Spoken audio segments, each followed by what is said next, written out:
that's the only thing that I lost on them. Yep, do it by that.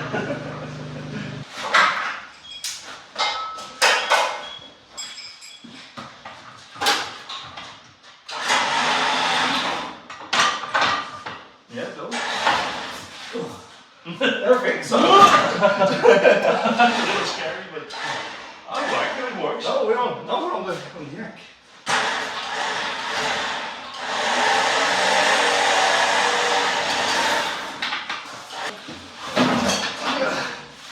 There we go.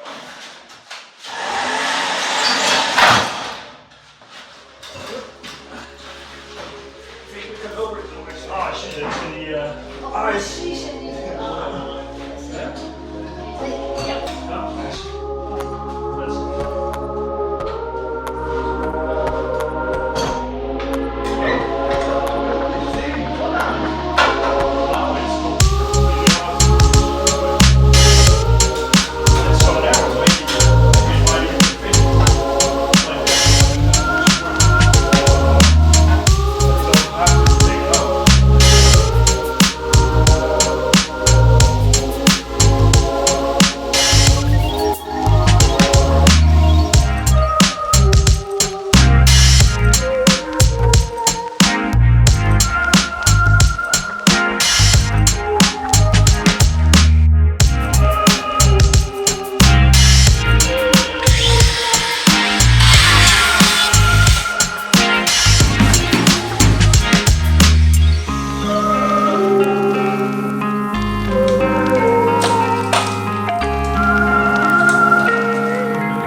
Okay, so I look like shit because I've been cutting this car in half.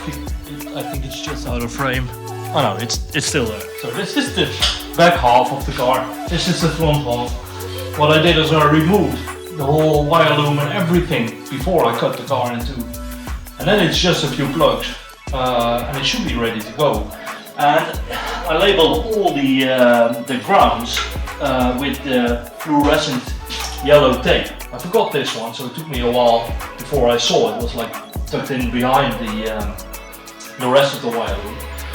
But I just powered on I just put the battery on everything, and the interior light went on. So that's a thing. And so here's the key, and this is the normally the steering column. And if I put it in and turn it on, the display goes on. Well, it says engine malfunction, but ooh, it turns over. Will it fire up?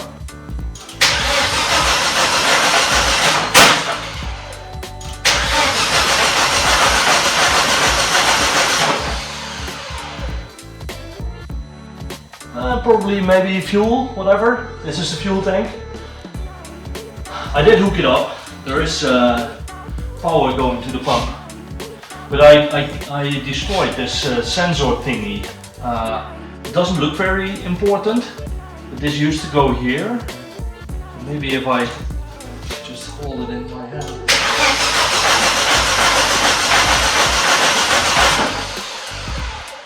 No, it doesn't fire up. Let's see what the OBD reader says. High speed CAN communication bus performance. Okay, I don't know what that is, but it's doing something at least. I don't know, I'm gonna investigate a little bit more. It's probably another ground I missed. Or something small. Maybe one of the plugs. If I did plug back, because I think it's a fuel issue. Feels like a fuel issue at least. There is still fuel in the tank. Yeah, what should be there is I drove the car inside and didn't do anything except for like cutting it in half. But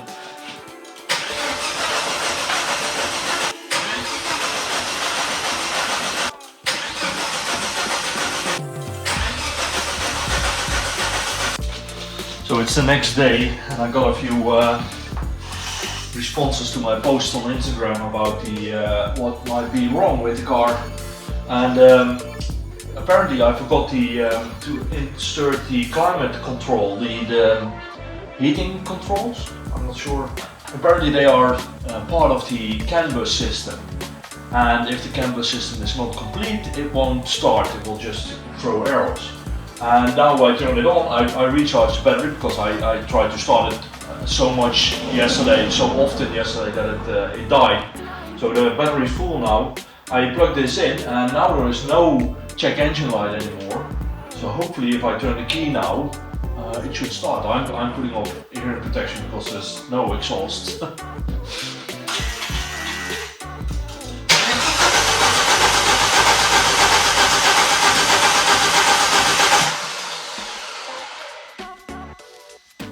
Still the same.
Goodbye Volvo. Volve, because half of it is missing, I guess. Oh. Ah, my paint.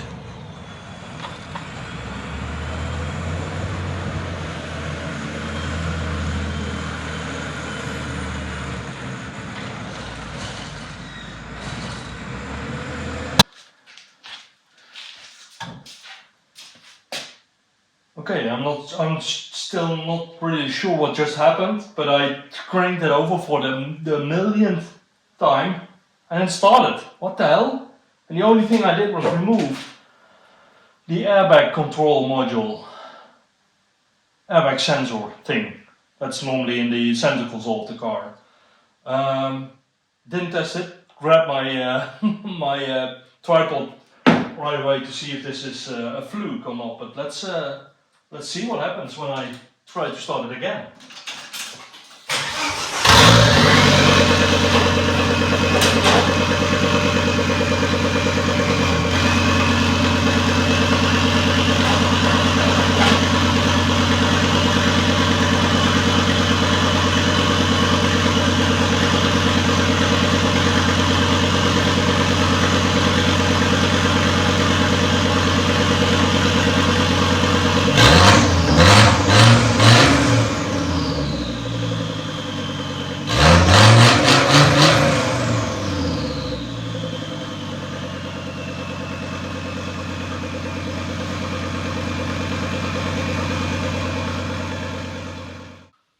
Well, I'm as happy as can be. It runs, finally. I've been trying to get the car running since Sunday. I think I put it back together Sunday or Saturday.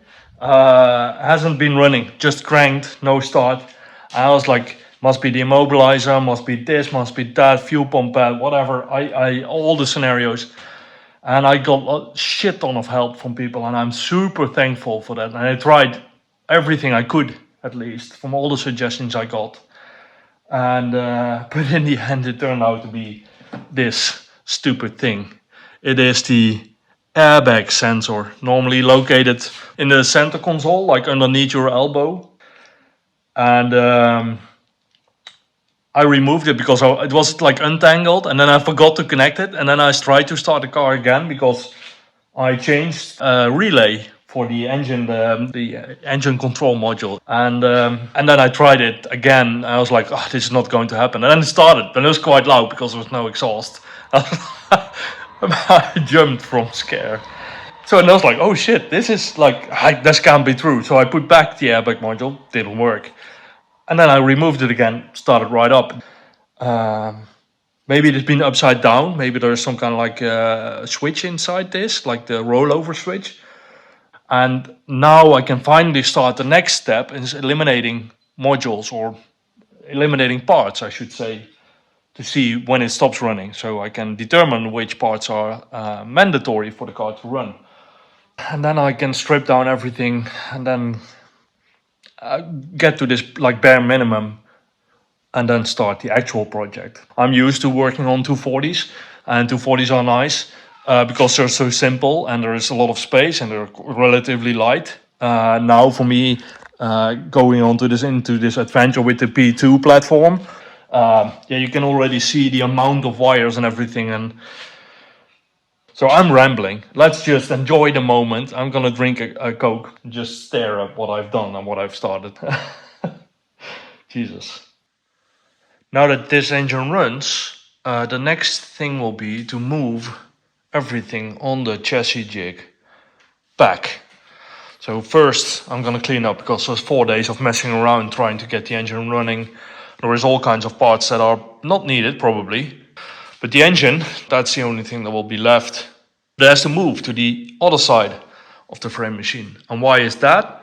Because in the S60 the engine is in the front, but in the Tjorven the engine will be in the back. What is this going to look like, you might ask, and that's a very good question. And I made a drawing on my computer, so I'm going to show you and explain what the plan is. Okay, welcome to the office. This is where all the digital stuff happens. And I made a picture of the Tjorven.